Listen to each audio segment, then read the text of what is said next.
Selamat selamat sore di waktu planet Mars. Saya sementara berada di planet Mars. Dari jarak jauh dari planet Mars, kami soroti beberapa kebijakan publik dari pemerintahan hari ini, ataupun bukan ataupun, tetapi beberapa isu kebijakan yang sangat viral di sosial media hari ini. Bahwasanya Gubernur Jawa Barat hari ini sangat viral, baik itu media massa, media sosial, media cetak, dan sebagainya. Narasi yang sekarang dibangun itu sangat masif dan sangat viral begitu. Jadi beberapa hal kolektif yang mungkin saya sampaikan soal kebijakan publik pemerintah daerah di negara Republik Indonesia. Saya pikir kebijakan hari ini yang diambil oleh Gubernur Jawa Barat adalah hal yang paling sangat sangat bagus, sangat bijaksana, sangat ini pemimpin yang kita butuhkan.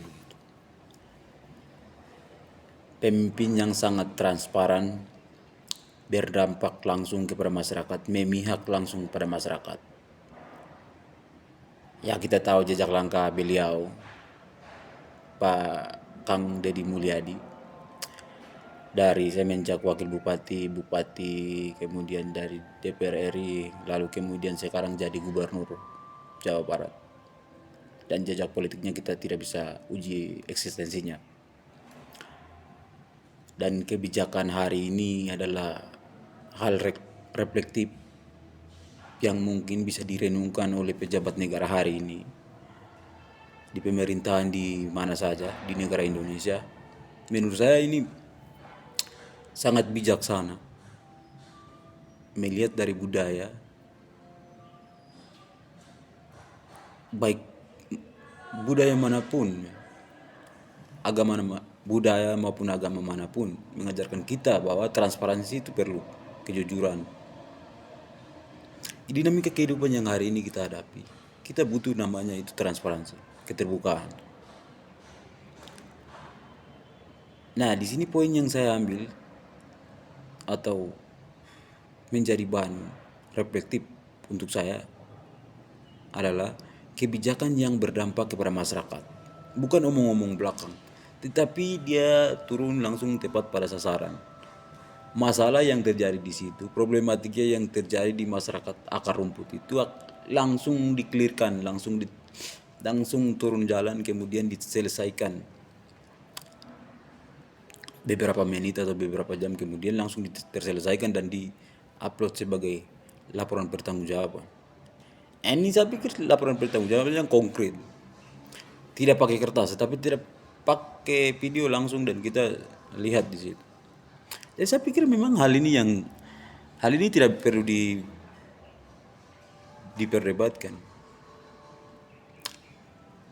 Yang berdebat hari ini soal kebijakan Gubernur Jawa Barat adalah orang-orang yang konyol, orang-orang yang korup itu. Kebijakan-kebijakan yang berdampak kepada masyarakat, kenapa harus diperdebatkan?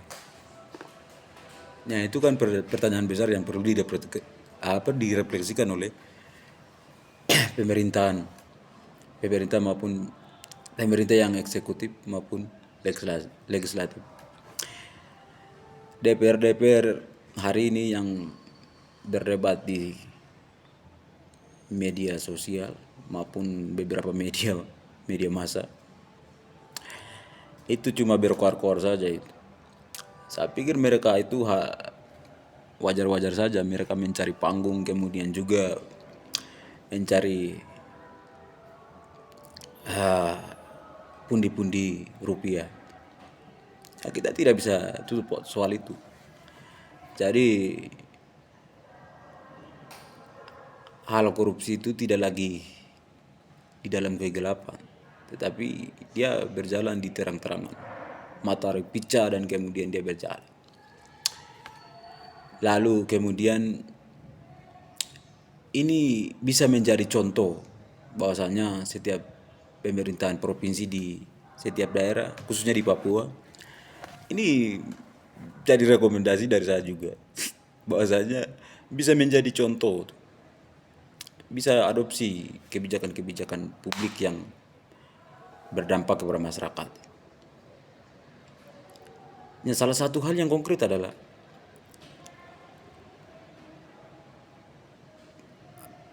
pemberantasan ormas. Nah, ini kan betul-betul berdampak. Masalah kesenjangan sosial, banjir, lalu kemudian deforestasi. Nah, ini hal yang memang mendasar, problematika dasar yang dialami oleh masyarakat itu sendiri. Kemudian beberapa saat kemudian gubernur turun dan selesaikan barang itu. Nah, ini menjadi contoh yang baik untuk bagaimana merefleksikan, bagaimana pemimpin-pemimpin daerah manapun merefleksikan soal barang ini. Kemudian menjadi contoh bahwasanya hal ini perlu dilakukan oleh pemerintah manapun, di provinsi manapun. Nah, ini menjadi rekomendasi saya juga untuk provinsi Papua, di 6 provinsi di Papua sana, supaya jangan korup begitu. Kami lihat bahwasanya pemerintah daerah Papua sangat korup. Acara besar-besaran di sini sana, kemudian dana tebal-tebal triliunan turun ke sana, kemudian hamburkan uang sini sana, lalu kemudian minta lagi. Ini kan hal yang cukup janggal menurut saya. Iya, ini menjadi rekomendasi saya untuk bagaimana bisa mengakomodir lalu kemudian bisa dijalankan atau diaplikasikan ke daerah manapun, bupati atau gubernur atau distrik, desa mungkin ya. Desa di saat hari ini di Papua, khususnya beberapa desa di kabupaten saya ini sangat korup. Tidak ada pembangunan sama sekali. Apapun itu tidak ada. 300 juta pencairan dana, 200, 500. Kemudian bayar masalah itu barang terjelas. Jadi kebijakan-kebijakan hari ini yang diambil oleh Gubernur Papua Barat adalah hal yang cukup konkret. Jadi saya pikir ini menjadi contoh untuk bisa adopsi, bawa ke sana lalu terapkan di sana. Kebijakan-kebijakan seperti ini yang harus ada di Papua supaya akan berdampak langsung kepada masyarakat adat. Bukan oligarki dan pemerintah yang korup. Ya. Supaya tidak mengambil-ambilkan uang dan lain-lain. Ini menjadi hal yang paling konkret. Supaya tidak bayar kertas LPG, bikin pembangunan dan bikin video, supaya itu menjadi LPG-nya kalian. Ini menjadi pembelajaran untuk kebijakan publik yang berdampak pada masyarakat. Jadi bisa lah direfleksikan kemudian dievaluasi, lalu jalankan barang itu, realisasikan barang itu. Ini menjadi poin rekomendasi dari saya. Karena kita lihat yang dilakukan oleh Gubernur Provinsi Papua Barat, Papua Barat, Jawa Barat hari ini adalah contoh-contoh yang berdampak kepada masyarakat. Nah, itu poinnya harus digarisbawahi, bahwasanya yang kita perlu digarisbawahi adalah berdampak kepada masyarakat adat, khususnya masyarakat adat. Bukan siapa-siapa, tapi masyarakat adat. Itu perlu digarisbawahi. Dan saya tidak tahu arah geraknya kemana. Siapa tahu 2 tahun, 3 tahun ke depan kita tidak tahu.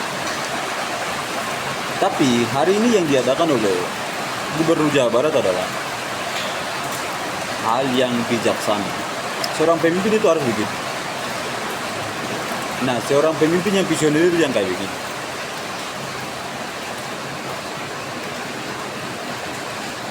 Bukan menghabiskan anggaran di luar kota dan sebagainya, bayar mas kawin, bayar denda adat dan lain-lain. Ini hal yang lumrah yang terjadi di Papua saat ini, khususnya di kabupaten saya. Tidak tahu satu kabupaten di mana, tapi pokoknya di Papua kan. Pokoknya satu kabupaten di Papua kan. Jadi ini poin rekomendasi.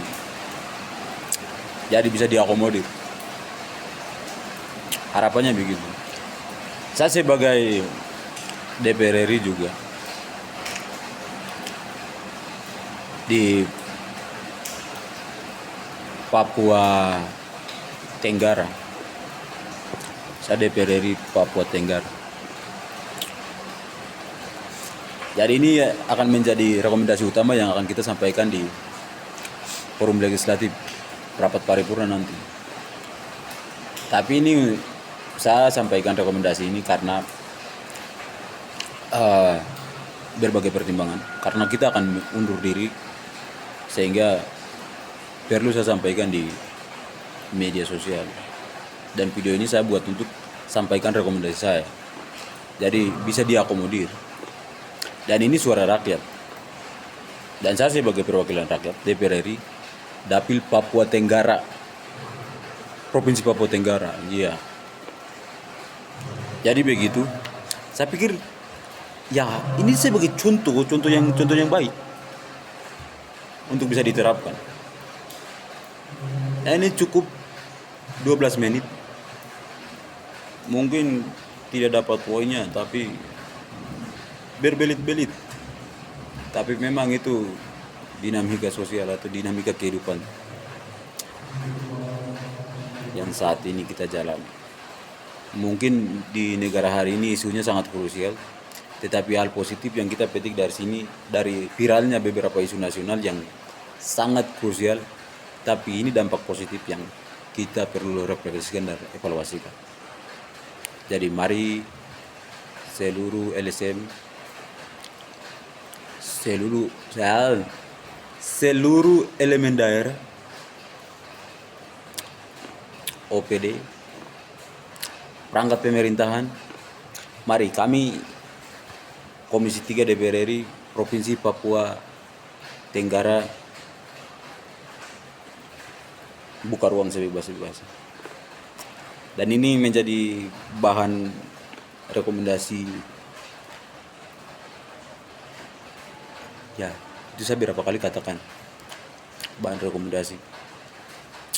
Jadi bisa diakomodir dan bisa dikonsolidasi atau sosialisasi, lalu kemudian diaplikasikan, lalu kemudian direalisasikan secara boleh sih, secara budaya, secara politik, secara rasa, agama, identitas dan lain-lain. Itu dari pribadi masing-masing. Jadi itu poinnya, bahwa bisa diadopsikan kebijakan-kebijakan publik yang berdampak kepada masyarakat, berpihak kepada masyarakat, supaya tidak lagi kita mengemis di daerah kita sendiri. Seperti begitu, merdeka.